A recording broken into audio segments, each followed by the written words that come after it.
มีสาวหน้าแก่ผู้หนึ่งเราอาศัยอยู่เขตตีนผู้เราเลี้ยงหมาเป็นตัวหนึ่งที่มีความสวยงามหลายชาวบ้านอยู่ในบ้านเห็นหมาของสาวหน้างามก็ต่างพากันอิจฉาและอยากได้หมาของสาวหน้ามาวันหนึ่งสาวหน้าได้เอาหมาของตนไปเลี้ยงอยู่ในป่าหลังจากที่เลี้ยงแล้วสาวหน้าก็ผูกหมาไว้หลังจากนั้น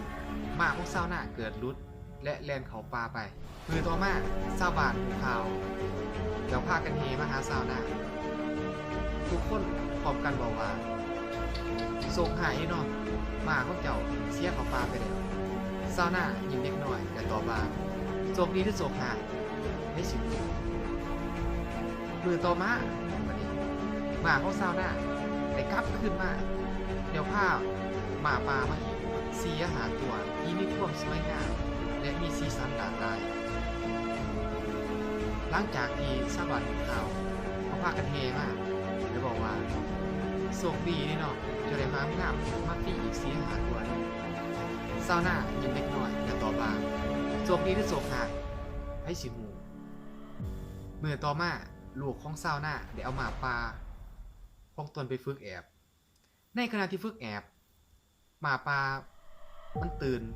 แล้วก็ซิดลูกของชาวนาตกมาเฮ็ดให้ลูกชาวนาขาหักชาวบ้านก็แห่กันมาอย่างเช่นเคยเดี๋ยวบอกว่าโศกหายดีเนาะหมาป่าของเจ้าเฮ็ดลูกเจ้าขาหักแล้วชาวนาก็ยิ้มเล็กน้อยและตอบว่าโศกดีหรือโศกหายไผสิฮู้หลายมื้อหลายวันต่อมาเกิดศึกสงครามระหว่างประเทศทหารกองทัพได้มาเกณฑ์เอาชาวหนุ่มไปเป็นทหารชาวหนุ่มทั้งหมดในบ้านถูกเกณฑ์เป็นทหารยกเว้นคนเดียวคือลูกของชาวนาในการสงครามครั้งนั้นศึกสงครามเกิดขึ้นชาวหนุ่มที่ถูกเกณฑ์เป็นทหารล้มตายทั้งหมดยกเว้นคนเดียวคือ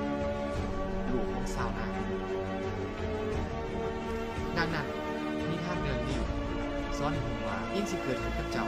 อยากให้เจ้าเอานิทานเรื่องนี้เป็นแนวคิดอยากให้เจ้าคิดเรื่องนิทานเรื่องนี้เวลาเจอปัญหาต่างๆเจออุปสรรคต่างๆเวลาจะผิดหวังเวลาจะท้อแท้เวลาจะท้อถอย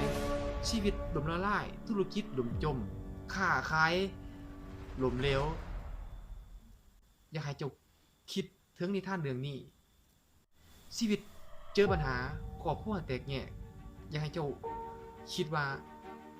ทุกสิ่งทุกอย่างที่เกิดขึ้นกับเฮา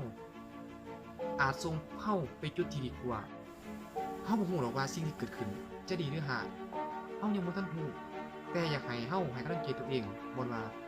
ทุกสิ่งทุกอย่างที่เกิดขึ้นกับเฮาล้วนดีเสมอบ่ว่าหยังสิเกิดขึ้นกับทุกคนอยากให้ทุกคนนึกถึงนิทานเรื่องนี้ไว้